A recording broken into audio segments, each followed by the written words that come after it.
and I've been called many things. Gun enthusiast, monster hunter, doomsday prepper. I reject all these labels. What I am is a survivalist. I've scoured the dirt and dust of Nevada and Mexico, putting my life on the line to hunt supersized subterranean man-eating predators called graboids. Join me as I enter into and beneath the sands of hell. Welcome to Now Playing's Tremors retrospective series. This is important now. This is probably the biggest zoological discovery of the century. These creatures are absolutely unprecedented. Hosted by Arnie. I'm a masterpiece of self-destruction. Stuart. Well, I'm blessed with a sunny disposition. Most people seem to like it. And Jakob. You guys do what you do best. Find something simple and complicated. This podcast may contain detailed plot spoilers and harsh language. Makes my skin crawl. Listener discretion is advised. And remember, life and survival starts here.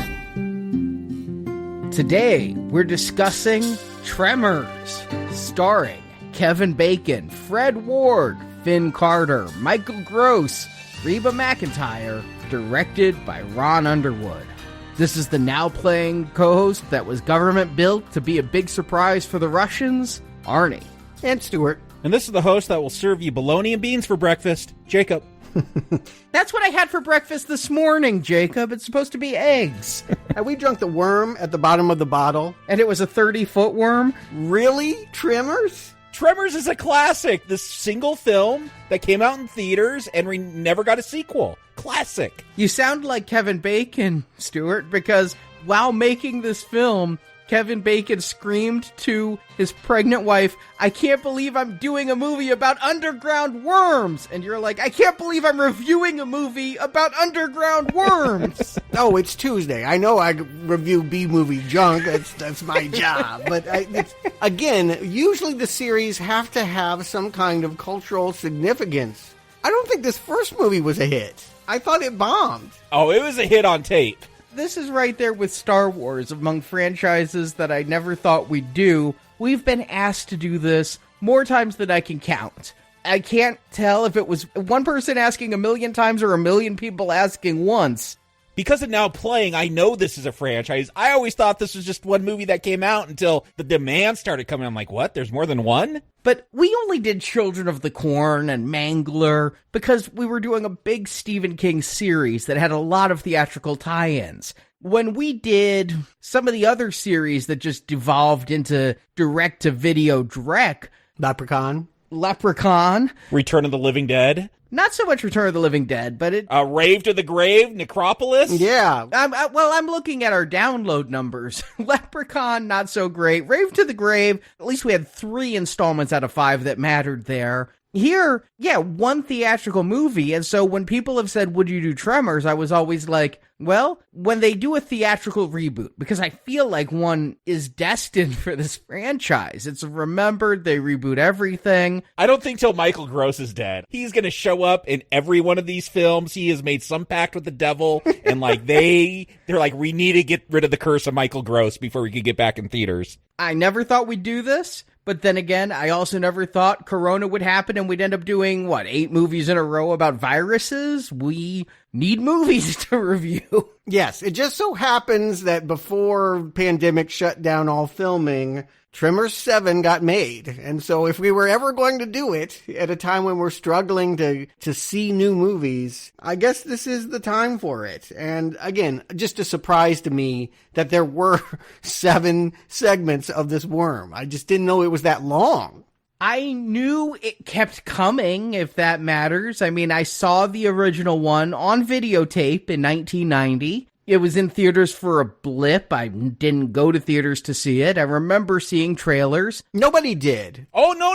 I saw this in theaters. My dad took me and my siblings. It was during the week. It was weird. I don't know what was going on with my mom and my dad at that point, but he's like, hey, I'm taking the kids to go see a movie middle of the week on a school night. But we went and saw Tremors. Like, we had just moved into a new home. We didn't even have cable because my mom didn't want TV. So I didn't even know what this movie was. My dad's like, oh, it's just a funny movie about giant worms. terms. Let's go. Because he would keep up on films. But no, I saw this one in theaters. I was there. I guess remade up for most of the people that saw it. I looked at the box office. The thing opened in 5th place behind Born on the 4th of July. Tango and Cash. Admittedly, the best movie ever made. I mean, that's the best movie ever, so it's not going to beat that. War of the Roses, Internal Affairs, all of which had been out for weeks. All of those films had been running and running. This was the debut, number 5 at 3 million, and it crawled to 15 million. That's a flop, right? That is a stink bomb. We don't never touch this again. But what happened was it became one of the most rented films of 1990. It was probably one of the very first movies that did okay in theaters. Universal said they basically broke even theatrically after you took in international grosses as well. Not Michael grosses, international grosses. But on video, this thing was huge. And you hear that with certain movies. They did okay in theaters, but they look at how does the home media do to see if it really warrants a sequel. Well, they do that a lot now. And it did take 4 years before they really seriously looked at doing a sequel. But it's just kept chugging along. I mean, you talk about 7 movies. A TV series has happened. They almost did another TV series very recently. This franchise has a cult following that will not give it up. And again, I want to be clear. I'm not talking about quality. That's what we're here to do. Maybe I'll like all 7 of these movies. I'm just saying it's weird to start off with a bomb and keep going on. But I think you're right. The drive-in movie format has always been perfect for B movies. And Blockbuster became the drive-in of the 90s. You know, like drive-ins went away and now people could snuggle on their couch and rent these things. And yeah, it's perfect entertainment for that. I mean, this is the Blob for 1990, or Jaws. I mean, if you look at the poster, the teeth that are coming up to the surface, I mean, all of that. I think that was part of the problem, was some of the advertising would signal this was Jaws, this was a scary horror movie, and then some of the TV spots made it look like Hee Haw or Blazing Saddles. You didn't really know who it was meant to entertain. And with Reba MacEntire, came out in January, so, you know, that says wait for video. Yeah, I just think that in the end, it was difficult for them to know what they had. And I was in the throes of my horror obsession at that time. I didn't go see it because I wanted horror. I didn't want horror comedy. To me, it looked like it was going to be too silly. And that whole era of the 80s horror comedy. It'd been a long time since Ghostbusters. Ghostbusters 2, nobody was chomping at the bit for more of that. Beetlejuice? Yeah, a couple years beyond that as well. Again, you guys like that movie better than I do. Freddy was pretty much horror comedy by this point. And going away the next year. I think my point is it came out at the wrong time. This movie either needed to come out 3 years earlier or just a couple years beyond it when more people understood camp sensibility. So did you never see this? Have you not seen it, Stuart? Oh, no. I ended up, like Arnie, renting it, you know, because that's what you did. You just go to the video store and there it is. And yeah, I was delighted.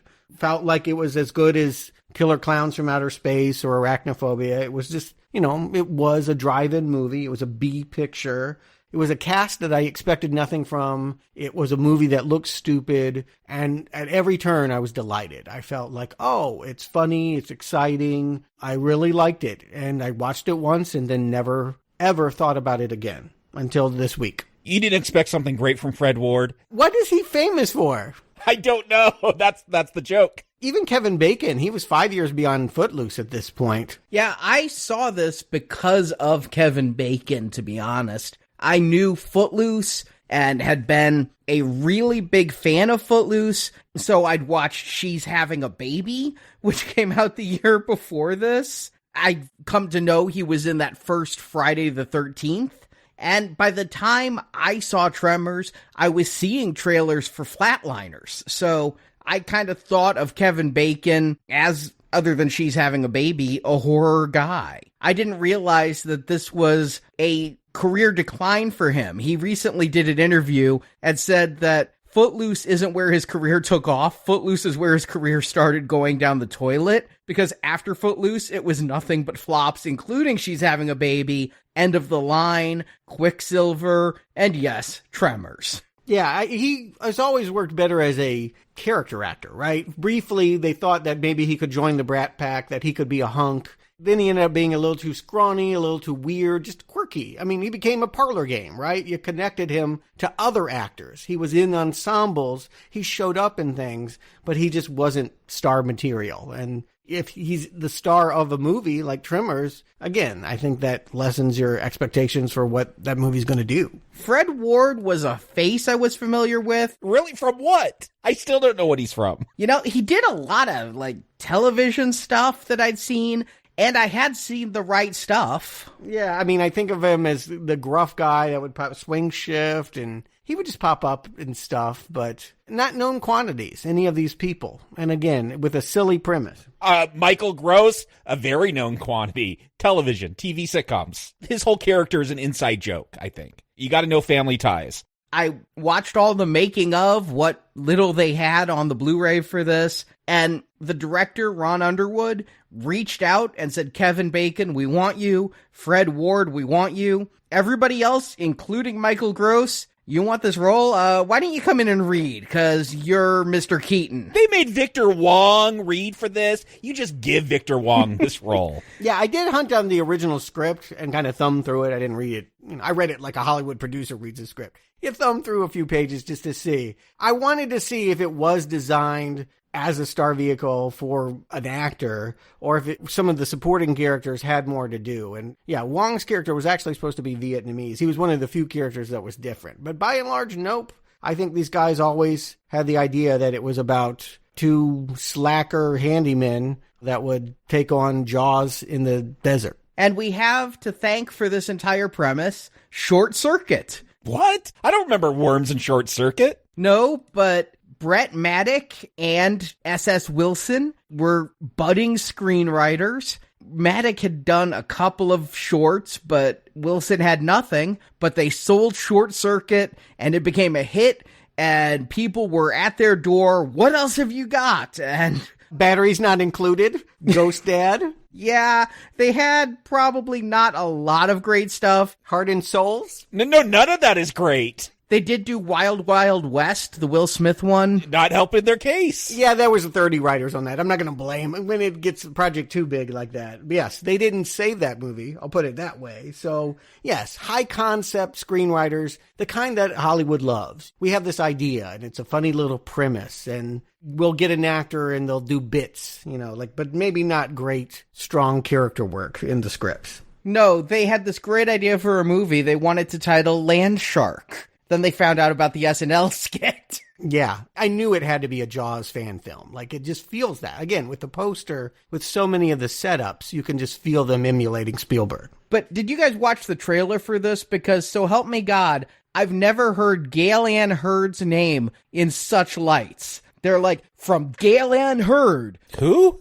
Producer of Terminator, Aliens, and The Abyss. It's like they're saying this is from James Cameron. The first time I watched the trailer, I thought they were saying this was a James Cameron film. Yeah, Gail Ann Hurd is lucky enough to have produced all of Cameron's early big successes, but I think the only other thing she had on her resume was Alienation. She struggled when James wasn't making the movie. I don't think she was packing them in. But you market what you got, and I guess that just tells you they didn't have a lot of confidence in this. Again, January release, Big Worms and Kevin Bacon. Worms and bacon sounds like a weird breakfast, but they didn't expect this to be a January release. They were kind of looking at a fall release for this, maybe loosely tied to Halloween. But once they saw the movie, they realized the R rating they'd approved probably wasn't good. They apparently dropped a lot of F-bombs in here. Mother Humper was not the original line. So they had to get the people back in, do some ADR work, some re-editing, and they could only get it out by January. So this started as an R-rated film. Yes. Some of this stuff is pretty gruesome, at least for PG-13 today. And reading the script, I felt like even more so. It starts with the slaughter. It doesn't start with a guy peeing off a cliff. It starts with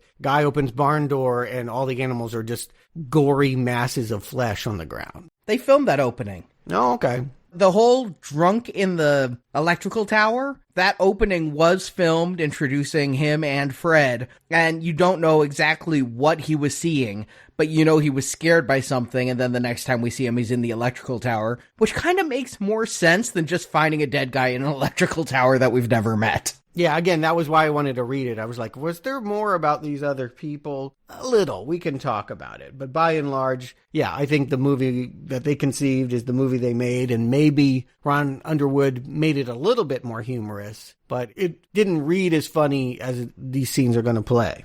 The writers worked with Underwood on the script, and they were on set during the production. I mean, this was the three of them working together, and the writers did always have this, what they call a throwback to the 50s. I know what they mean by monster movies of the 50s. They wanted a throwback film. Yeah, it's them with giant ants. Again, the format was different. I mean, the 50s, kids were going to the drive-in and seeing stuff that they maybe wouldn't have paid hard-earned money to see, but it meant that they could have their girl curl up next to them in their car, and that was the point. Whereas here, yeah, they got to get them into a movie theater. And didn't. And so they rented it from Blockbuster, and that's how it worked. But let's get into this story. Arnie, give them the plot. We'll find out about Tremors. Welcome to Perfection, Nevada, a forgotten town by the Sierra Nevada mountains. Perfection sports a population of 14 people, but that number's dropping rapidly. Several locals are dying mysteriously. One is found decapitated, giving the residents a brief thought that a serial killer might be on the loose. Local handymen Valentine McKee, played by Kevin Bacon,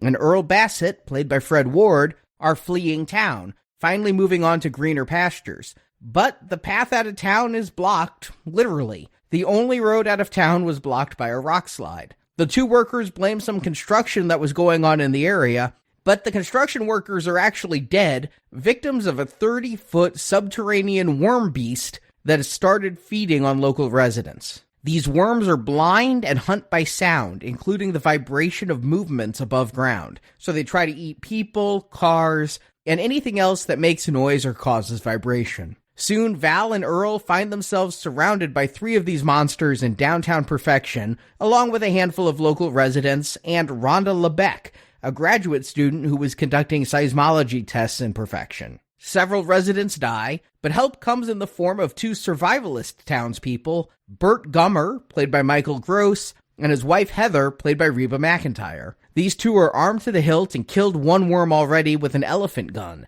But the creatures, that the locals now call graboids, are smart and learn to stay underground where bullets can't hit them. Before the last two graboids bring down every building in Perfection, Val comes up with a plan for escape. They can load the people into a trailer and pull it with a 10-ton track loader. The worms couldn't flip this heavy vehicle, so the survivors think themselves safe. But the smart worms dig a trench and the loader falls in. The survivors find an outcropping of rock that the worms can't penetrate, but they're trapped in the desert. Using Bert's homemade pipe bombs, the group kills one graboid, but a final one remains and he won't take the bait. At last, desperate for survival, Val takes the last pipe bomb and runs with it towards a cliff. At the cliff's edge, Val throws the final bomb, and it doesn't hit the worm, but it makes the worm flee the sound and dig right through the cliff wall, plummeting to its death below. The worm's dead, the townspeople return to Perfection and wonder where these creatures came from, and Val and Rhonda kiss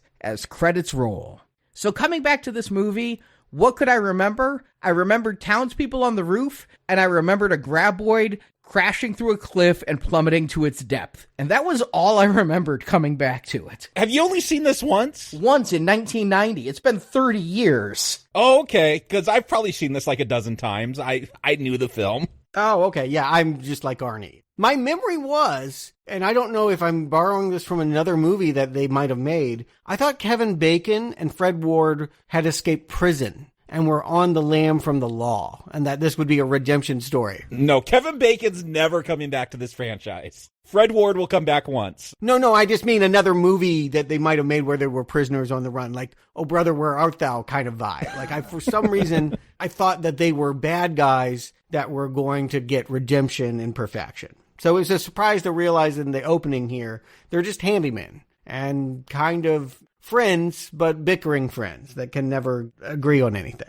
Yeah, they're like an old married couple. Who's going to cook breakfast for each other? I can't tell if they're homeless because they wake up in a truck. Yeah, are they camping outside? No, we see their trailer very briefly. When they decide to pack it up, they're grabbing the TV and the vacuum cleaner. I guess they travel around just doing everything, you know, from working at the garbage dump to septic tanks, so they just fall asleep wherever. Perfection's not very populated. I'm just disgusted that they use a used leftover toilet as their beer cooler. Yes, that was disgusting. And so I think we're supposed to read that the older one has ambition and the younger one is happy with his life and his freedom. And the only thing that hits missing from Val's life is a love, that he's got this female ideal. Yeah, Earl, played by Fred Ward, he's always got a plan. Doesn't quite know what day it is, but he's got a plan for whatever day it actually is. And he's always criticizing Val, Kevin Bacon's character. He never plans anything. He has a very specific list of what he looks for in a woman. We'll see all the pictures on the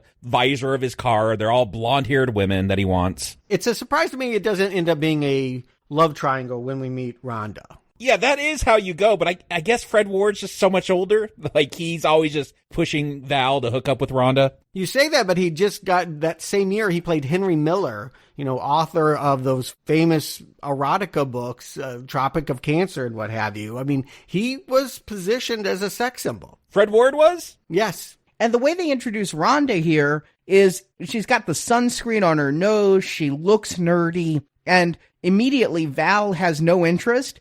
And Earl is. Earl starts flirting right here. What happens to Earl's interest in Rhonda is never explained. It just fades away. Yeah, I agree. And I never got the sense that Earl was that much older than Val. I always thought they were contemporaries, like similar age. Oh, no, I always thought Earl was like the dad with all that salt and pepper beard and everything.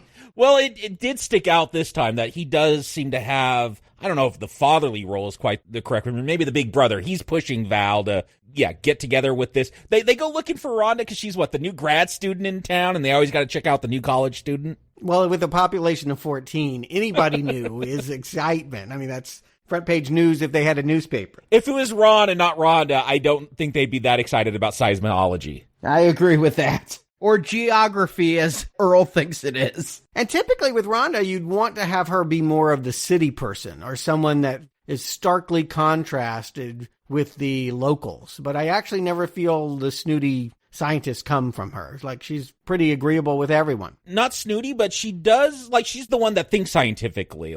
There's a great scene later on we talk about where they try to decide where the origins of these graboids are. Again, she's very scientific minded. She's the one always coming up with the plans, and then it's these two goofy guys that got to execute it. I just mean culturally. You'd think that she would learn to appreciate or not underestimate rubes and locals. But beyond that, having a scientist, even a grad student, in this movie would imply that you'd have somebody here to give you answers, right? Somebody smarter than everyone else. She's here studying seismic activity. Why is she studying seismic activity? It could come out midway through the movie that she and her department knew about graboids and were hunting for proof of graboids or something like that. Instead, she's as ignorant as the rest of them when they actually start showing up. She'll say something like, this is the first time they've got these kind of readings since they've been out there for 3 years. Yeah, she would have an older professor or something that is sending her out there, using her as bait. You would feel like there would be someone from the scientific community that is exploiting the situation. You really want that aliens twist, don't you? The Paul Reiser role. I'm not campaigning for it. I'm expecting it because of cliche. That is the formula. And just to have an explanation. Movies seem to like to explain where the monsters came from, be it the scene in the opening of John Carpenter's The Thing, where you see that spaceship coming to Earth, or something. To have a scientist here that goes, okay, we knew about these, and they are radiation mutations due to the nuclear testing that was done in New Mexico. Something would be expected of this film, especially if you have a scientist there at all. They never do, right? They will have a scene where they sit around a rock and speculate, but we never have any conclusion. Never. They say all the possibilities, right? It's from outer space. It's a radioactive mutation. Yeah, government created. I mean, I think in some ways that's sort of a Gen X joke, right? Like, we know all these cliches. We've seen all these drive-in movies. Does it even matter? Pick one of them. They're not going to be bothered with it. And so it gives it, I don't know, it feels a little snarkier than a movie that, yes, if it were Hollywood, they would definitely tell you these creatures came probably the makings of one of the characters that we're going to meet. Someone drilled something, someone did something, there's a mad scientist among them. Exactly. You've got a scientist there. It seems unusual. I don't even know what most of these people do for a living or if they do for a living. I think they live off the government. I think that's what they do, except the gummers. There were definitely a few that, again, that's why I wanted to read that script about, like, what's Melvin's deal? There's like this, he's a teenager. He lived by himself out there? Is he an emancipated teen? Well, in the original script, which is called Beneath Perfection, it's mentioned, it's a line that I don't think appears in this movie. Maybe it's a cut scene, but it's mentioned that his parents are always running off to Vegas to have wild weekends and they leave him alone. He's the latchkey kid. He is bored because no one is supervising him. That is not in any of the cutscenes on the disc either. So yeah, I was trying to figure out if he was the doctor's kid, because we're going to see that the doctor and his wife were killed. And I'm like, was he their kid? He doesn't seem too broken up about their death. I couldn't figure him out. And you would think, again, in a movie like this, you would have a kid character that would be central. Like, you would think that they would, to sell it to a kid audience,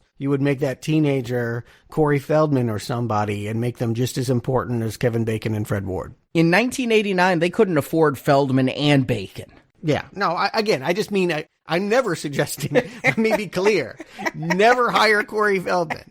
But I can understand the idea of building a child star role out of this character because he's a prankster and he gets one up on the adults. And that's just such a formula that worked for the 80s. You also have a little Drew Barrymore-like girl hopping around on a pogo stick they could have exploited more. Yeah, again, if you had gone for a kid audience, and I don't know why they wouldn't have. Intended to be R. Yeah, then you would definitely have played up those roles. And as I already mentioned, the market, I thought they were going to do something with the gun nuts versus the Vietnam store owner, because they make a big deal about he's not Chinese, he's Vietnamese, and these are people that, are survivalists and military. They are arguing about the bullets when we see them first at this market. But there's no tension. One thing that is kind of surprising and maybe nice about this is that, like, all these people pretty much get along with each other. Yeah, they play pranks on each other. Yeah, there might be a quip or two, but we don't have any hostility here. These are happy people.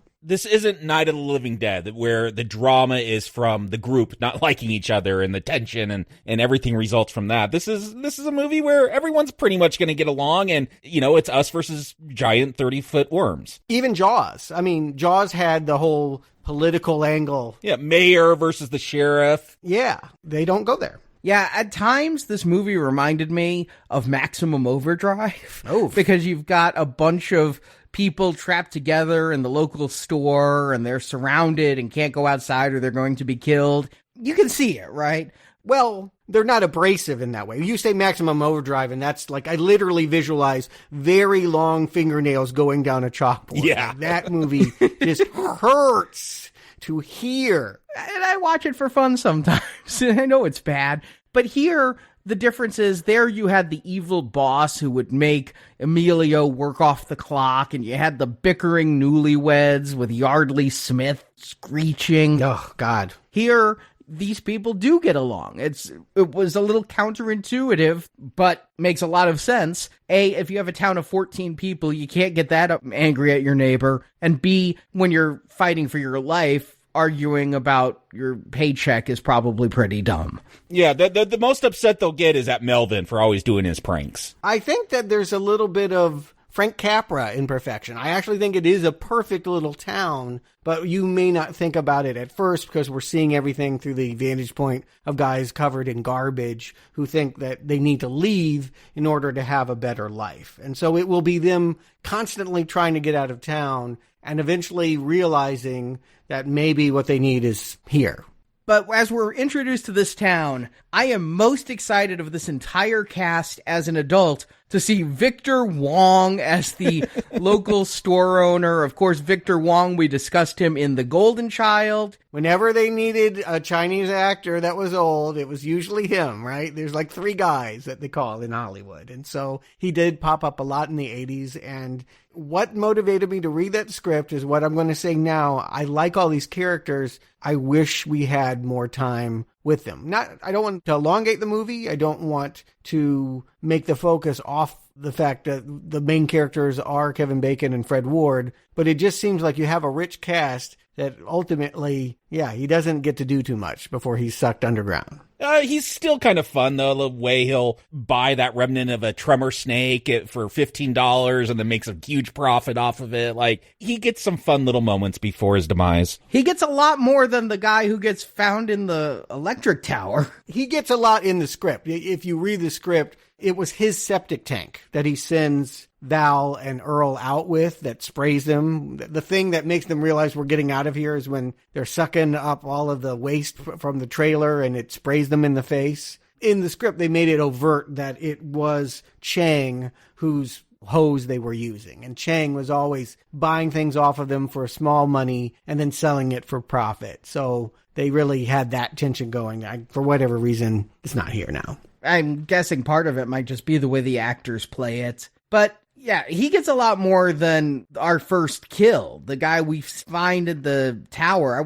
I really wish they'd left in that opening scene that would have introduced us to this character, because it is just confusing that as they're trying to leave town, they're sick of this. They find Edgar, the local drunk, in this electrical gantry after days of being up there. I mean, it's convenient. Earl's like, or maybe it was Val. I could tell from his jacket that that's so-and-so, and let's go see if he needs some help. I mean, yeah, that's kind of inconvenient. I don't mind that we don't know who he is. A lot of times in slasher films, there's some opening kill and whatever. It's just, you need that opening kill. I'm going to side with Arnie and say we should have started with Worm Attack. You want to grab your audience right away. They started with the comedy, and I think that ends up coloring the film. Like, this film will feel more comedy than it ever will horror. I definitely agree, but I think that is just the aftertaste of like this first 10 minutes, because it pretty much goes into horror mode. I don't find a lot of comedy once we're introduced to all the characters, but the reputation of this film is that it is horror comedy, even though I don't think it's that well balanced. See, I think it never hits true horror, and that's what makes it a horror comedy. Is this is never not lighthearted. Even when people are being eaten, the gore is such and the mood is such that I never feel true tension, and that's what makes it a horror comedy to me. Oh, I think when that farmer gets it and that couple in their car, I mean, I think there's some horrific moments. Again, I thought they were pushing things for what passes for PG-13 at least today. Yeah, I mean, again, the genre of the horror comedy really came in vogue in the 80s. And yeah, I feel like sometimes we would have R-rated ones like Return of the Living Dead, and sometimes we would have Ghostbusters. And I would say this is closer to Ghostbusters, is all that I'm saying. I'd agree. I'm not trying to say one is better than the other. All I'm saying is that they could and maybe should have leaned a little bit more into splatter and gore. But I don't know what that would have left them with the rating. It sounds like, Arnie, you said that in post-production, they had these scenes and then just gutted them to get it down to PG-13. And also, some of the horror scenes you're talking about, Jacob, were filmed the way they were because they were running out of money, too. They scrambled at the end of this. Some of the scenes weren't filmed the way they wanted, and so they used what they had. But to me, it's really off-putting that our first death is a guy we've never seen who's in this gantry. Our second death, 15 minutes in, is another guy we hadn't seen who was in that cut opening, who's a random sheep herder that gets pulled underground. And then when we get the married couple getting killed, we don't know any of these people.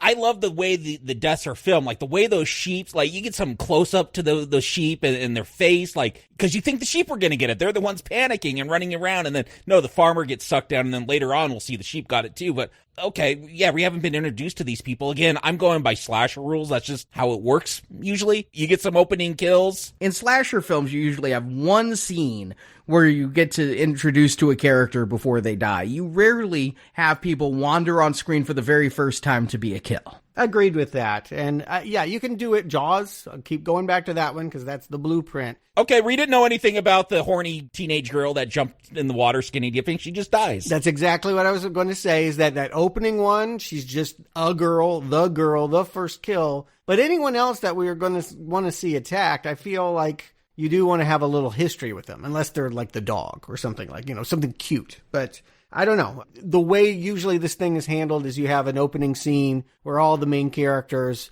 are at the fair or at church or some communal gathering where we can just meet them all really, really quick, get some shorthand, and then it feels a little more earned when we see them in their death scene. Yeah, here, I understand what they're doing, and I like the fact that we're seeing the worms and getting some kills and things in here. I'm for that. But we haven't seen the worms yet. Just want to point it out. We're seeing death. We have POV of the worms sometimes. Yeah, Sam Raimi cam, for sure.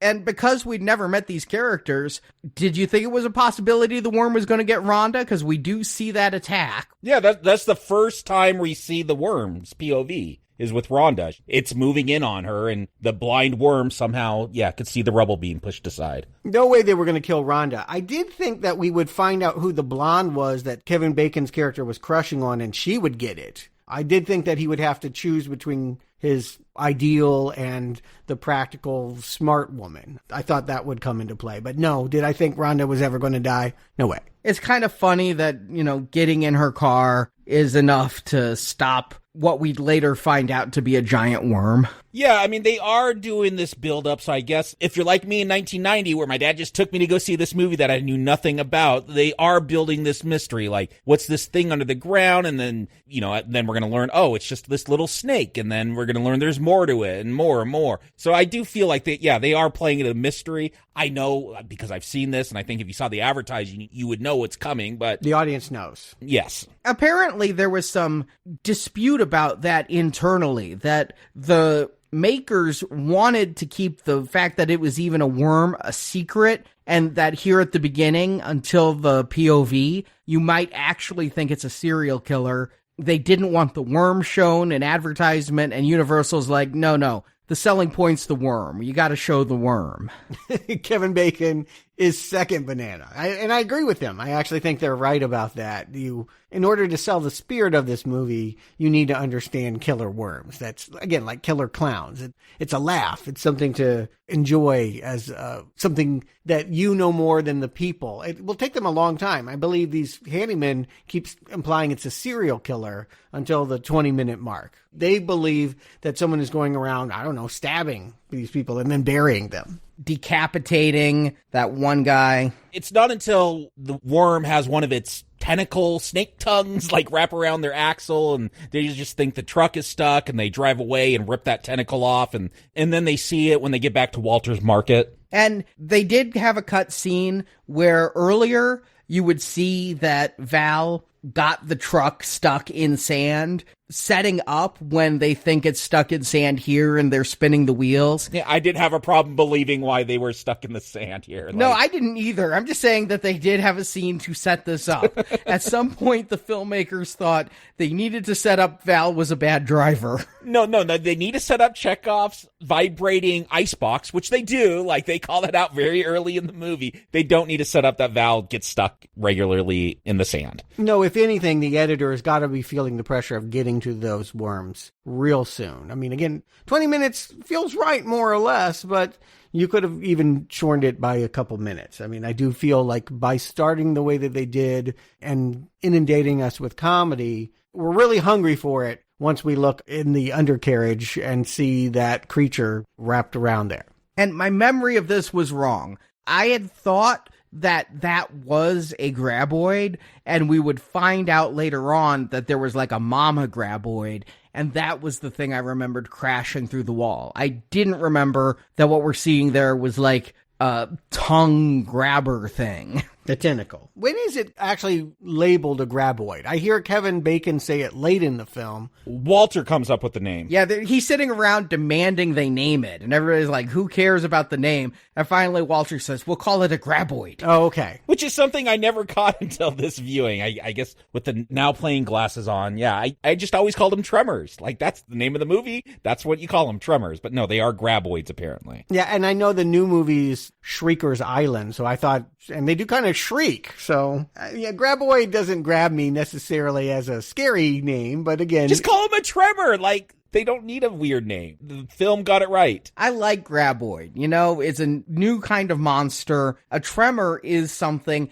Graboid is a new word. If you're going to have this new kind of beast, it's a cute term to me. You know, it's very literal. What does it do? It grabs. I don't know. I don't even think this thing makes $15 million if it's called graboids. You know what? Which one would you sit down for a $3 photo with? I mean, with a graboid, maybe. I mean, that's the whole point of why Chang wants to name it. Again, I love the fact that he's turning it into a roadside attraction already. And again, this is what I mean. Like, I love the comedy of this. I wish we had more time for these characters. I wish the balance were in the beginning, that we had a lot more gore and these characters lived longer into the pictures, that we could enjoy them as people. Well, I kind of disagree with that. I think there's a lot of gore here in the beginning with the nameless people, and those who are still around when that tentacle is there stick around for quite a while to come. I was surprised how many survivors there were from this film, because I expected it to be 3. I expected it to be Val, Earl, and Rhonda,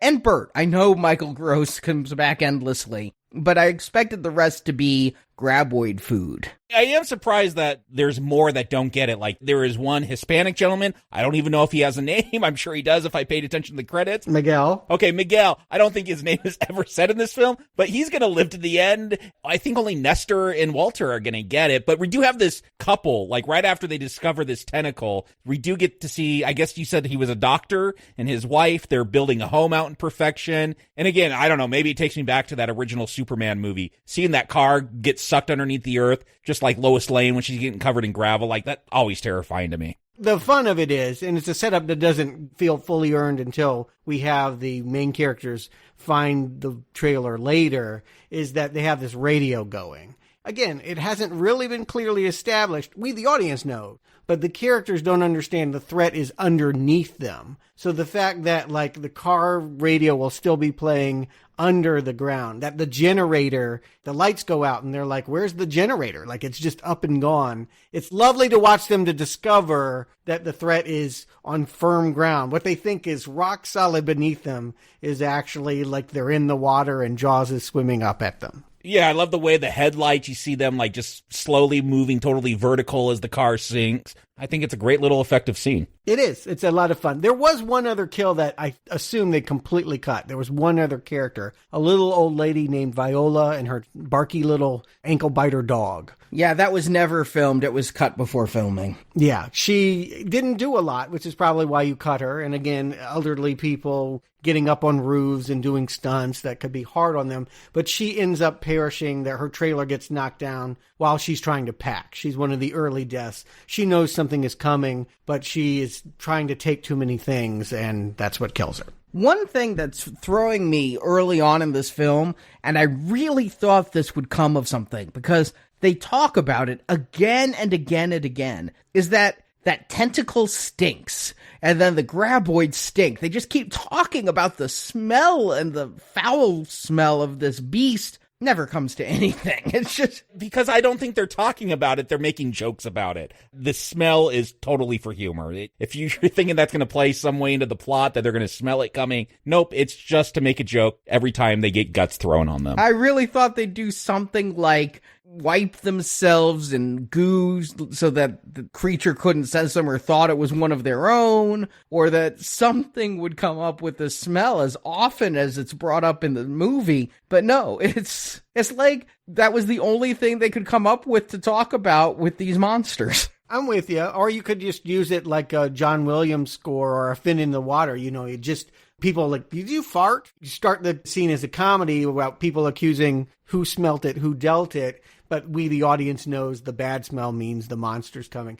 These writers are young. I feel like they have an idea that's bigger than maybe they fully realize. They wrote number 5 is alive, nice software. What am I expecting? They have 6 more movies to exploit and expand upon these ideas. So I do not feel at the end of this movie like, it's exhausted as a premise. So there's a lot more that they could do. They don't take full advantage of here. But they do show us Val and Earl are going to be more heroic figures. I mean, their first thought is get the hell out of town. But once they realize there's a tentacle around their car, they're going to be the ones who are going to take the risk and try to go get help, ride some horses to the next town. But they're still trying to get out of town. The whole movie is about we hate perfection and we want to get out of town. And the only reason why they don't is because there was this construction crew. That was a nice visual of like they had the jackhammer and this all of a sudden they hit goo or something. It looks like a lake of blood and the guy gets dragged by it and causes a whole rock slide that, again, you just can't get out of town. It becomes a comedy of errors about these guys just can't catch a break. Yeah, but their motivations are different. When they get on those horses, it's to try to go get help because all the phone lines are down now. Sure, but will they ever come back? Probably not. Oh, their truck's still there loaded with their stuff. Of course they'll come back once. Yeah, maybe so. Yeah, they got to get that vacuum cleaner. It's got parts. They need those parts. But yeah, what basically happens is they are riding off like heroes in a Western, and then their horses, something that never has happened to John Wayne, their horses get eaten. Like this is where they know it's an underground threat. All of a sudden they're pitched from their saddles and these horses are covered in tentacles. And then they see what it's got to be the most delightful effect in the whole film. I just never get tired of it. It's like the gopher in Caddyshack. We see the dirt burrowing at them. They think, oh my God, it must be millions of them. Nope.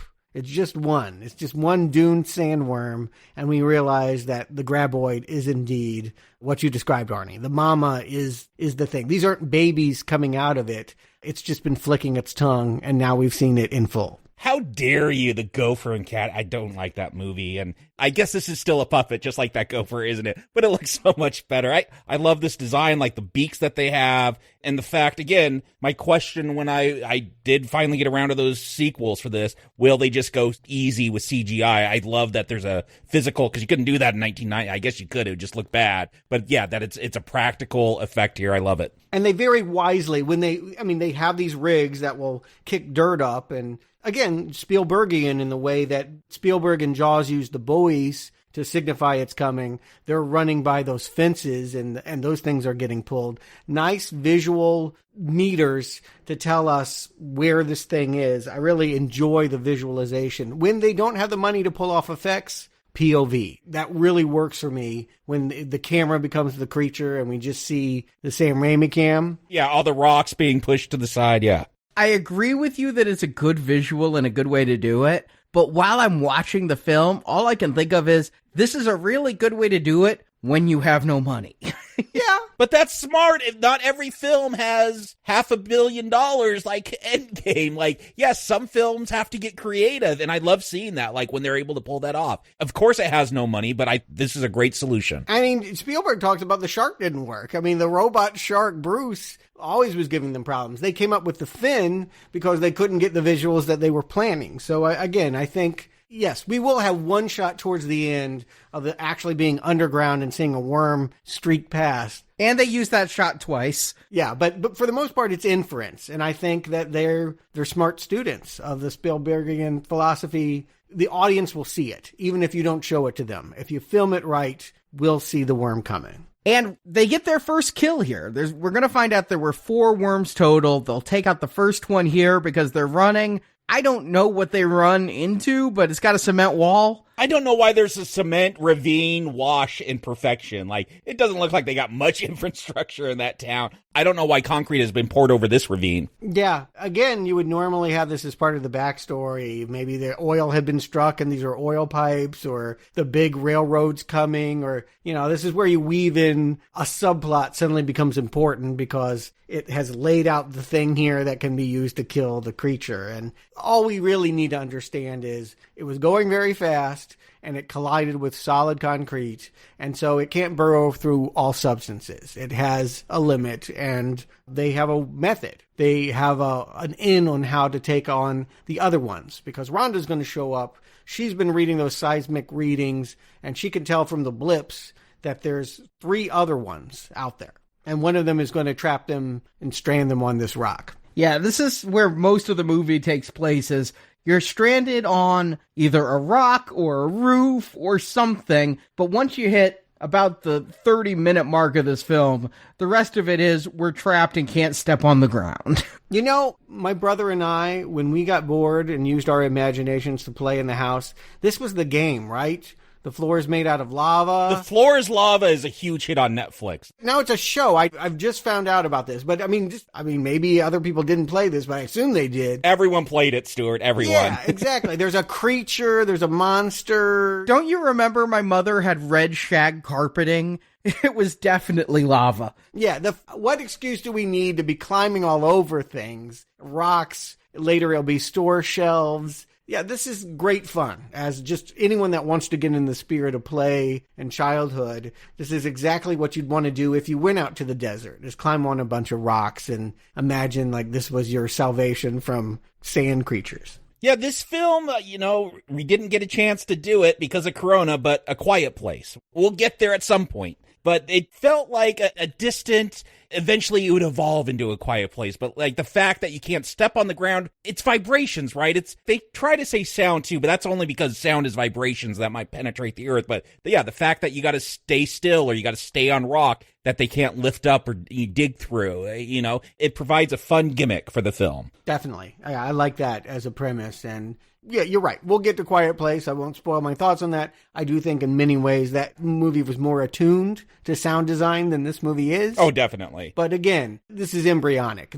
All of these filmmakers are new. This is the director's first film. These screenwriters only have Batteries Not Included and Short Circuit under their belt. Huge improvement thus far. Then. Yeah, so they're showing growth, but they're still evolving, right? So I cut them all the slack that I can and say, yeah, it's not everything I want it to be, but they get the gist of what this movie should feel like, what a fun monster movie from the 50s is, and have translated it well to 1990. Do they have the characters? Once they're on the rock, it's time to, again, this is the speculation scene. This is where Val starts to fall for Rhonda. And is any of that stuff working for you? Again, I like when they discuss their different theories of where these worms came from, just because it reveals so much about the characters, conspiracy driven. Oh, it's aliens. Then we have the scientific one, but she even doubts herself. Like, she can't even think of a scientific reason for these worms to be out there. Why haven't we found the fossils? Exactly. Yeah. So even she's not totally, but she's always scientific minded. But so I like those little revelations. I don't think of a lot of other great banter that they have on this rock. It basically comes down to, hey, let's pole vault eventually. I have a trick when I can usually spot a new director is when they don't know what else to do and they cut away. And if the scenes are really, really short, it means that they didn't know how to work with the actor to do it all in one scene. Because typically that's how you want to do it. There's a lot of breaking up here. Like the fact that the night passes and I don't know why we have to do all of that. They have a line where everyone needs to take a shit? Yes. Yeah, and that's where you cut. Then you have Val and Rhonda, like, sleeping next to each other. She's got his jacket. How did that happen? I guess that just happened at the night. We're never going to know about it. So they either didn't know how to develop this relationship or they planned to cut away to supporting characters and give them storylines. But since nobody in town is to know the worms are coming and they are going to be the ones to warn it, there's nothing to cut to. They can't go back and do that. I have to ask you then, Stuart, you at least glanced through the script. Was there any more with Val and Rhonda? Like, it feels like this should be more of a love story going on, but no, not really until the very end where they kiss. Again, I thought for sure, we've mentioned it, that Earl also was crushing on her early on. In fact, saw potential in her that Val did not. At what point did he step aside and say, okay, I'm going to encourage this between you two? Is something that you would want to show on the rocks. Again, that would be the purpose of having a quote-unquote slow, quiet moment. Well, to just not have to have this conversation the whole show, the ending's a reshoot, because when they were doing tests, Val and Earl left town. and there was nothing between Val and Rhonda. And the audience was chanting, kiss her, so they brought back the people so Kevin Bacon could kiss this woman and credits roll. That's even more bizarre that they weren't going to pay that off at all. I do feel like Earl, he's kind of letting Val have to deal with Rhonda because it's so against his type, and he's got that list, and Earl's always trying to get Val to grow. So I feel like at some point it just becomes a prank to him. Like, let me see if I could get this guy to fall for this woman that's totally not his type. I just would like to see the moment. I'm not telling them how to run their movie. This is the story they wanted to tell, but just show me. And I feel like coverage and those human moments are still new to this director, are still new to these writers. They're more excited about the worms. I get it. They're kids at a candy store. This is fun. I want to see worms and pole vaulting and all of that stuff. I get you. I want that too. Nobody wants to see Jurassic Park and find out it's a drama for most of the movie. Like, we want to see the creatures attack. But I do think that a skillful filmmaker, if this had been Tim Burton or Sam Raimi at this point in their careers, would have seen something eccentric and fun in the interpersonal relationships. The characters are downplayed here. The focus is really the worms. And even Kevin Bacon, I don't feel he stands out very much. I feel like they stand out just enough. Is it great? No. Is it good enough? For me, it is. Like, where they all have enough personality where I'm going to enjoy the moments where there's not a big worm, at least. Oh, yeah. I think every character on screen is affable and likable. At no point is there a character, and I kind of thought it was going to be Chang because he's screwing people out of money and he's buying the tentacle and everything. And so, that seems like a character that you could make despicable in a Gremlins type movie. But no, everybody here's pretty affable. I like seeing them on screen. There's nobody I'm wishing to die. There's just not a lot of three-dimensionality to these characters either. And that's what I mean. It's the trade-off of focusing and making the whole rest of this movie is playing lava. Getting up on roofs, grabbing her off the pogo stick. All of this stuff is really fun, but there's nothing else really going on.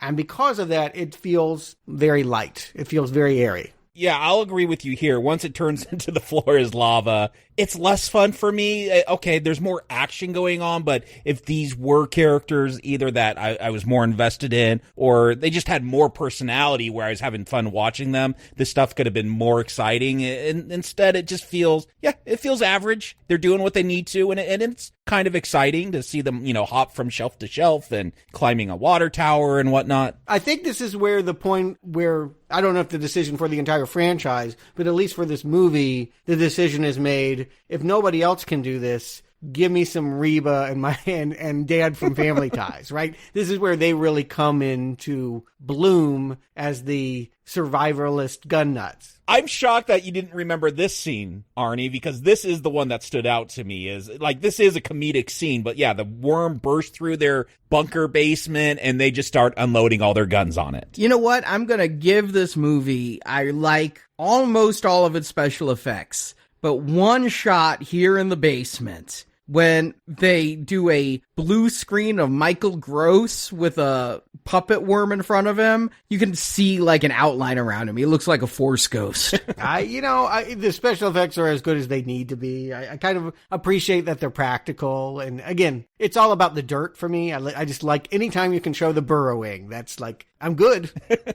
So when that thing bursts through, you're delighted. You get to see all that debris. Yeah, and again, the joke is Michael Gross played the hippie dad on Family Ties, and now he's the gun nut with Reba MacEntire. I don't know a whole lot about her. She's a country singer, right? I do think she's great in this. Like, I wish this was a Reba MacEntire franchise based on these performances than a Michael Gross one. This was her first film role, and she'd been talking to Universal Pictures. What do you have for me? What do you have for me? And Universal came to the director of this and is like, what about Reba? And he didn't want her. He's like, I don't want a country singer here. But she read for the role and he thought she was really good. And so he cast her based on what she should have been cast on, which is a good audition and not just because she was Reba. And who knows, maybe she brought in some audience because she was very popular as a singer at this time. The box office knows, Stuart. She didn't bring in the audience. I meant whatever people were coming were probably Reba fans. They give her the song at the end credits. You know what? this is the thing I remembered about the movie. I didn't remember much, but my memory was that I loved her and Michael Gross in the film. They were the movie to me. I kind of forget about Fred Ward and Kevin Bacon. I knew they were in it, but I was like, no, I feel like this is Reba MacEntire, like the new Madeline Kahn, right? She just totally takes over the picture. She's very good. The moment she is given, a lot of fun. I do feel like this scene, though, it does kind of steal the rest of the film. Like, I feel like this is the scene people probably remember because it's just so over the top. Just, again, pulling out rifles and then machine guns and then elephant guns and flare guns. Like, and again, it just goes on long enough where it overstays its welcome and becomes funny again. Wisely, they ended up giving Reba her own sitcom. Like, for 7 years, she had a Reba show. Was it any good? You know what? It was made by Fox. I actually handled that show. It was very family driven. Like, it wasn't my kind of sitcom, but I thought she was good. Yeah, this is a fun scene, though, where they have that whole wall of guns. I remembered, again, it's been 30 years. I remembered not liking this. I remember not buying Michael Gross in the role because I was a Family Ties fanatic. I had seen every episode and every rerun and some of the episodes in syndication. And I remember thinking he didn't work here, but my memory is wrong. He works perfectly here. The slicked back hair, the mustache, the hair dye, it makes him look different enough from Michael Keaton. And I think he and Reba have good chemistry on screen. Very good. And I like that they're not hateful. I think there might have been a temptation to, like, again, the script is it's Vietnam all over again with the Vietnamese store clerk and the gun nut that probably was at now. You could have gone that way. It would have been very easy to go with those sensibilities. But again, this perfection town is a sweet little town. All these people are very likable in the end. I do have to ask, though, Michael Gross, does he have some connection to Atlanta? Because, yes, we're in Perfection, Nevada. Once they go on the road, he's wearing this Atlanta Hawks hat, and that thing's going to come back again. I can tell you that. Like, I don't know if that's his hometown, like why this character would all be for the Atlanta Hawks. Something to follow. I got my eyes out on Atlanta. I have no idea, but I would guess it does feel like an actor choice. I don't believe the director would care. You're like, what do you want to wear? Okay, whatever. That's fine. This probably was something that Michael Gross slipped in there for reasons. But we're pretty much, we could talk about the individual bits. I do like the fact that the worms are testing the foundation of all the different places. Yeah, they're getting smarter, we're told. Yeah, they feel smart enough. They're smart sharks, right? This is not Jaws anymore. Deep Blue Sea. They're getting into that direction of being able to evade traps and know when they're being conned and all of that. And again, what I think this film does well, again, it's not great. It's not hard to do, but there's a lot of films that just do it bad and miss it. Like you have, even with all these worms, there's one that you could identify. There's Stumpy. You always know that's the dangerous one. That's the one where they rip that tentacle off with the truck axle. And like, they're always, oh, there's Stumpy again. There's Stumpy doing that. Like, it's a nice little visual. You know it when that decapitated tentacle comes out, and Kevin Bacon will call it a name. Like, a smart thing to do. It's not just all nameless worms. You're able to personify one, and it just makes you a little bit more invested. Yeah, I didn't actually notice which one was the one missing the tentacle. I didn't always keep track of it, but sometimes I did. I think Jacob's right to cite they did the best with what they could, given that most of the time you're not going to see the monsters anyway. They're under the ground, and that's where they will stay. Yeah, very true. And it's shocking to me, they actually go down pretty evenly throughout the film. One dies just running into the cement wall, not hard to kill. And Michael Gross and Reba are going to take out a second one, and it takes a lot of bullets. But he's dead just with bullets. That's going to leave only 2. It's actually well written in that it feels like the tension is increasing, even though the number of worms is decreasing, because strangely, the one thing I find hard to believe in this script is, yeah, these worms are going to learn and become, as you said, Stuart, smart shark. It's really, really hard for me to buy that. I like it, though. I mean, they're going to dig out a foundation. Again, they're not splitting the atom here. They're like, we'll just sink the whole building and make them fall down. Here's where they fail, in that, like, we never find out why. We never find out an origin, because they decide to punt that football, and I'm assuming in the weeks ahead we're going to have a lot more about their origin. That's got to be what 6 more movies are going to give us. But here, because they did not conceive fully what these creatures were, it begs the question of why, if you want to sit and think about it.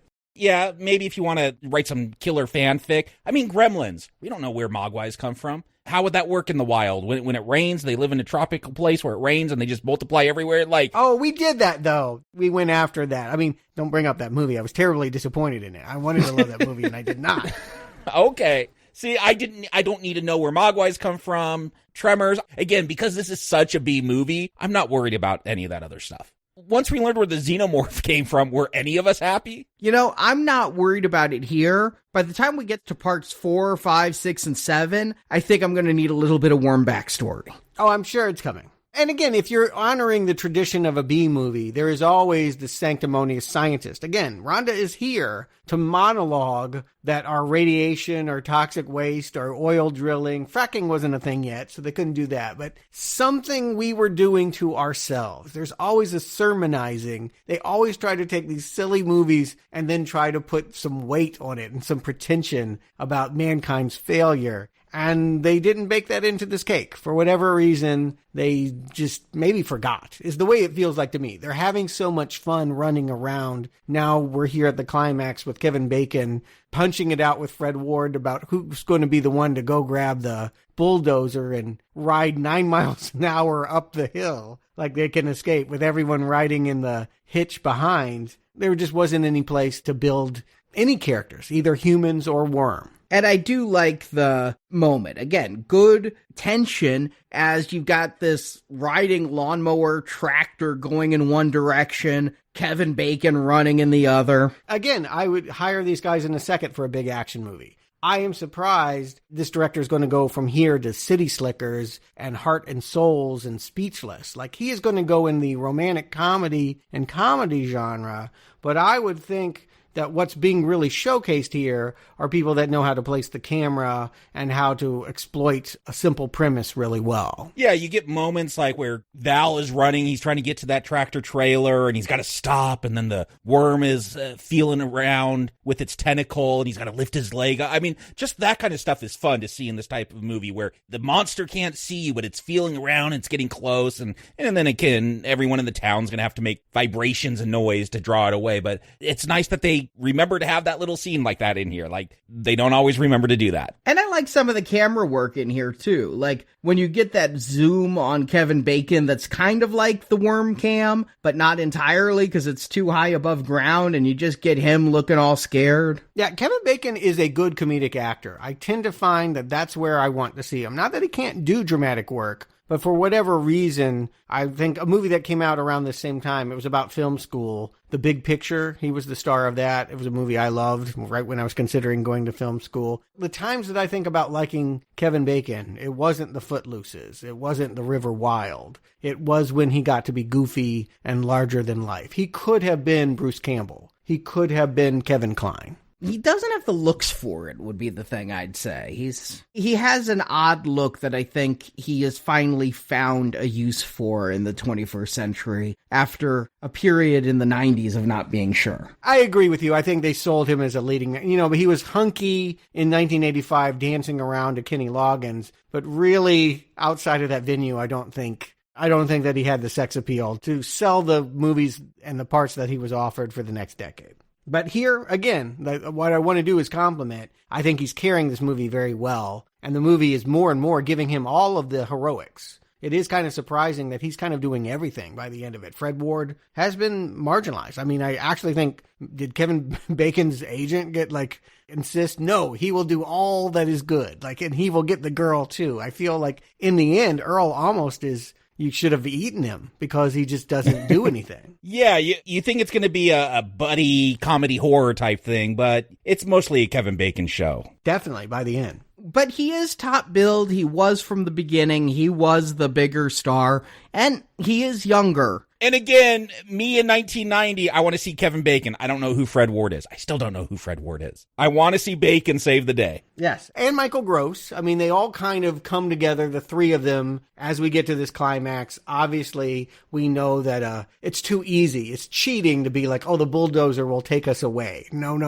That needs to tip over. The worms figure out how to create a fault line or something. They're stranded on rocks again. And Michael Gross, thankfully, thought enough to make some homemade bombs before he hopped in there. They go fishing. It's Fred Ward's idea and Michael Gross's bombs that gets one of these graboids to swallow a bomb on a lasso. And this is a moment that I felt was also, it could have been built up, because Fred Ward is going to get this kill here all by himself, but Val is like, you're not going to try that lasso thing, are you? Well, we've never seen him try to lasso before. Can he do it? Can he not do it? We don't know, but he seems pretty good with it when he does it here. Yeah, I wonder if there were cutscenes or planned things that in the beginning, they could have been ranchers. The fact that they're handymen feels weird. They probably should have been cowboys. And that takes care of one of them, but when Val tries to repeat it, they've learned too much. And how are you going to get the last one? You've got, 7 or 9 people on this rock? Yeah, that last one conveniently spits that lighted stick of dynamite into the pile of sticks of dynamite that Michael Gross's character had built. Except one, I guess Kevin Bacon was holding one. So all the rest blow up except the one Kevin Bacon has. And so here's the character moment, if there is one in this film, is this: the whole film, Kevin Bacon is advocated, don't have a plan, drifting through life. Fred Ward's the one with the plan,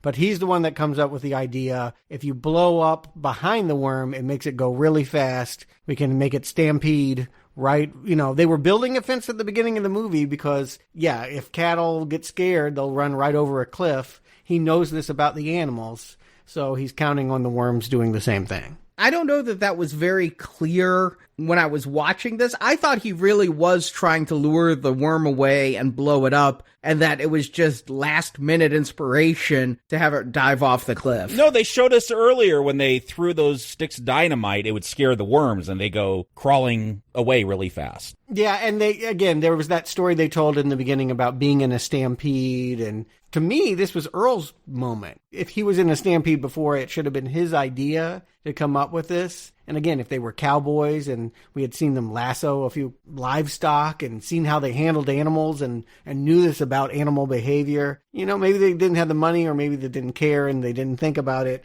These things would have nuanced the movie to be more satisfying, but it's still very satisfying to watch a worm burst through a cliff face and splat in a big orange way. Yeah. Can you fly, Mother Humper? Yeah, it's good enough. Again, I don't know how good The Blob is either. I mean, these drive-in movies that they're trying to emulate, they're just as good as. Then it's pretty much over. Again, they're putting tires on their truck. They're finally getting out of town. Talking about getting in People magazine or maybe even National Geographic. Right. But there's going to be something that keeps Kevin Bacon there now. Presumably this relationship, which, again, I believe you now that you say that this is something that came up because of test audiences. It doesn't feel totally earned. No, it's just out of nowhere. I mean, even when we totally skipped over, but I feel like the movie does this on purpose. It finds a reason for Rhonda to have to take her pants off and run around in her underwear for a little bit. And, there's no quips or anything from Val. It's all played like an action scene. And I don't know that store would be the one that would have women's jeans in her size. Or any size. And a pair of tennis shoes. It's the only marketplace in town, so probably it has something of everything. But limited options, limited choice, I would guess. Not as good as Kmart. Well, is this movie as good as Kmart? Jakob, Stuart, do you recommend Tremors? Jakob. This movie's way better than Kmart or any blue light special you could get at Kmart. I don't even know if Kmart exists anymore. It doesn't out here in Southern California. I don't know where any are. But Tremors is still around, because we're building up to part 7. But no, this is a film. Again, I've seen this one probably around a dozen times just over the years. If it's on, it's a movie that goes by easy. Is it challenging? No. Are there interesting characters? Well, they're not interesting, but I'm okay with them being B-movie characters. They have enough personality for me. The first 10 minutes where you get a lot of banter, I'm not bored. I'm into it and all their little antics that are going on and meeting all the different townies. This is not great stuff, but for what it is, yeah, it's pretty good. It's a good, solid B monster movie. And I tend to enjoy those, especially when they rely on practical effects. And I love the practical effects in this film. Whenever, a giant worm puppet comes out of the ground, it's great. I'm having fun. Michael Gross and Reba MacEntire. They're a lot of fun here. Not major characters, but they do have a lot of fun scenes. So again, just enough spice with these characters where, again, they're not deep, they're not three-dimensional, but I enjoy being around them. I like the goofy premise of giant worms coming around. I think this movie goes down very easily. It's an entertaining B-movie flick, whether you see it at the drive-in or the rental store or wherever. Netflix now. I guess it's off of Netflix, but it was on there for a long time. But yeah, I think Tremors is a great film. Recommend. Stuart. You know, another series that I don't know if they're still asking for it, but for a while, people were shouting, you really need to do it. Sharknado, Sharknado, Sharknado. No. You know what? Sci-Fi Channel, every time they make one of these things, you hope it's as good as Tremors. Like, this is the model. This is the thing they should be aspiring to. You're making really fun junk. And it's hard to do. As Sharknado proves, not everyone has the gifts of being able to work the horror comedy in equal success. And most of the time, things like this end up just kind of being stupid and cheap and a one-joke premise that runs out of gas really quick. Like, usually within 10, 15 minutes, you're changing the channel. Tremors is good start to finish. And it's in part because you can feel the passion of these young filmmakers. If you want to play lava, their game. And I really did. I really enjoyed it. I mean, I could quibble, and I have. I do feel like I wanted to see a little bit more of the townspeople. You had a Twin Peaks veteran in there as the single mom. We didn't even bring her up, but she was Mindy's mom, the Potter. Who was she in Twin Peaks? Yeah, that was Bobby's mother. Oh. There were people there that you had that could have done something that would have been fun characters. They stayed focused on the worms and the action, and that was probably the right instinct. Maybe a different director, more skill with actors, would have gotten more out of the subtext, the subplot, had more fun, quibble, quibble, quibble. But in the end, Ron Underwood is good enough for this. I mean, he understands the recipe. He's got all the right ingredients to make it flavorful. Eat it up. It's good. If you like this kind of stuff, it's a very solid recommend. 3 recommends. You know, it is what it is. It's a fun film that's just all around well done. The actors are affable. Is there a standout? Is this a star-making role? Is this going to thrust Kevin Bacon back into the spotlight and bring sizzle back to his career? No. Reba's the standout. She got a sitcom out of this. I don't know that she got a sitcom out of this. The sitcom came several years later. Like a decade. But you know what I'm saying. She surprised everybody.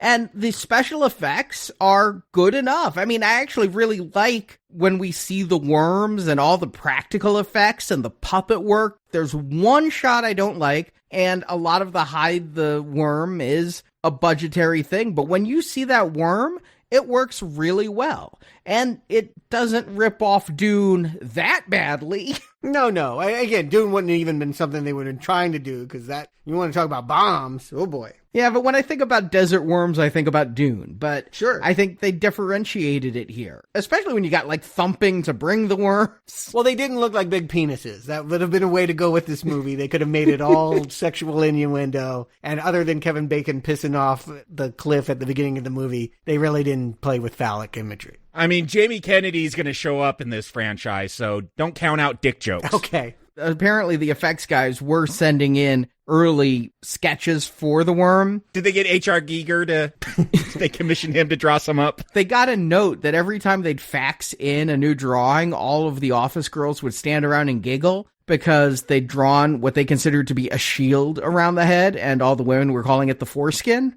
Mm-hmm. So they got rid of that. Someone figured it out, and they didn't put it on screen. That's all that matters. But I like this film. I wasn't sure coming back that I would hold up, that I could roll with a 30-year-old low-budget B film. PG-13 horror. Yeah, but I can. And I even laugh at the bad overdubbing of lines like Mother Humper. You know, it works better than what they were doing in the PG-13 diehards. So yeah, this is a recommend. It was a good movie and a fun time. Give it a rental. Or stream it, whatever. I don't think it's streaming anymore. It was on Netflix. And being at home feels right. Like, there are some movies you're like, no, that it should have been a big hit on the big screen. It's a big screen event. Nah. So you should love the next 7 films. Yeah. Because you'll be at home. That's the only way you'll be able to see them. I'm actually feeling better about the fact that they're all direct-to-video, because I do feel like, yeah, that's the ambition level that we're hitting. It gives you a bar to measure them by. Like, yeah, you don't want to put this out of proportion. This is no classic. This is no Psycho, which, by the way, we're still giving out 60th anniversary digital downloads of the Alfred Hitchcock classic. Yeah, it's great for Halloween. It's its 60th anniversary, which seems like a great time to rewatch it and then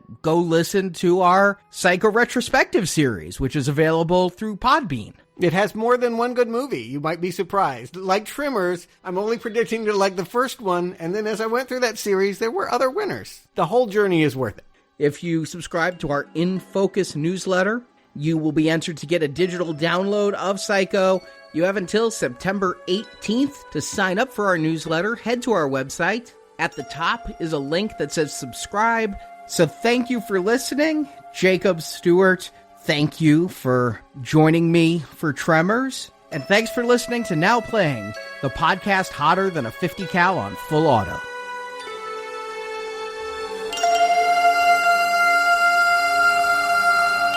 We killed him. We killed it. Fuck you! Thank you for listening to this episode of Now Playing Podcast. Now this is low. We have got to set our sights a little bit higher. We hope you've enjoyed the show. Nobody handles garbage better than we do. Come back to NowPlayingPodcast.com each week for another new movie review podcast. See, we plan ahead. That way we don't do anything right now. Also at our site, you can find hundreds of other movie reviews, including Star Wars, A Nightmare on Elm Street, Independence Day, the Avengers films, Back to the Future, Batman, Superman, The Fast and the Furious, and more. Let's be honest, you got a lot of red in your ledger. Now Playing Podcast is a show without any sponsors or ads. We rely on support from listeners like you to keep Now Playing operating. Is there some higher force at work here? I mean, are we asking too much of life? You can donate to the show and, as our thank you, receive bonus podcasts. I would venture that it matters not how you spend your money, but how you spend your life. Over 150 bonus movie reviews are available to choose from on the Now Playing Podbean page, including Alien, Night of the Living Dead, Jurassic Park, Ghostbusters, Indiana Jones, Lord of the Rings, Psycho, Troll, and more. Find a full list of available bonus shows at nowplayingpodcast.com/donate. I mean, we could make some real money on this thing. We could get in People magazine. You can also join the Now Playing patron campaign through our Podbean site. We don't have much of a budget, you know. It's not a high priority in Washington, okay? Patrons of $10 or more get a new exclusive movie review every month. Plus, even more perks, including one where you can pick a movie for our hosts to review. You have asked for some unusual things. Find the details on our website. Oh, I bet you made a fortune off this. Well, somebody did. Sure wasn't me. You can help us out by leaving us a 5-star review on Stitcher, Podbean, iTunes, or your other podcast store of choice. Lead, follow, or get out of my way. I'll lead. That's not an option. You can follow Now Playing on Facebook and Twitter, where we post announcements of new episodes and where the hosts post movie mini reviews. Links to our social media pages are available on our homepage. Last check. How many Twitter followers did you have, huh? Now Playing Podcast is produced by Arnie Carvalho. You're underachieving big time, my man. You should be a global brand. Come on. Associate produced by Jason Latham. There he is. Huh? The man, the myth, the legend. Now Playing is edited by Stephen, Heath, and Arnie. Doing what I can with what I got. Now Playing credits read by Brock. I just bet that you could charm a cow right out of her calf with those fancy words. The opinions expressed on Now Playing are those of the individual hosts and may not reflect the opinion of Venganza Media Incorporated. I feel I've not been privy to critical, most needful information. Venganza Media Incorporated is not affiliated with the motion pictures reviewed or otherwise referred to herein. But I do not dwell on that over which I have no control. That's great. I have to do all the dwelling. All movie clips and music included in this podcast are the intellectual property of their respective copyright holders. They are included here for the purpose of review and no infringement is intended. You've been flipping off the feds longer than Wesley Snipes. It's got to be a record. Now Playing Podcast is an exclusive trademark of Venganza Media Incorporated. Now Playing is a Venganza Media production, copyright 2020, and no part of this show may be reproduced, repurposed, or redistributed without the written permission of Venganza Media Incorporated. All rights reserved. Your little jungle boat ride is over, mister. Time to fish or cut bait.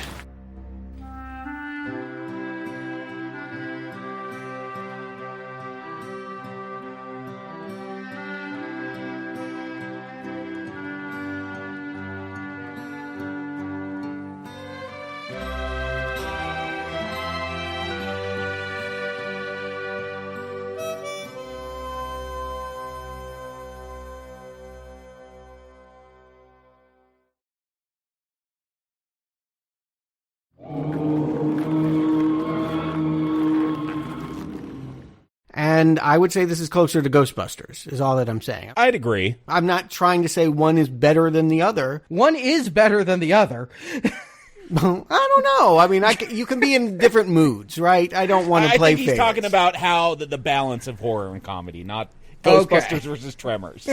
Yeah. Because obviously Ghostbusters is better. I mean, I don't know. Sometimes I want... Obviously, Stuart, obviously. Sometimes I want Return of Living Dead. You know, okay, you're comparing it to Return of the Living Dead. Ghostbusters still better, though. Agreed. I get it, though. I could go for both of those films.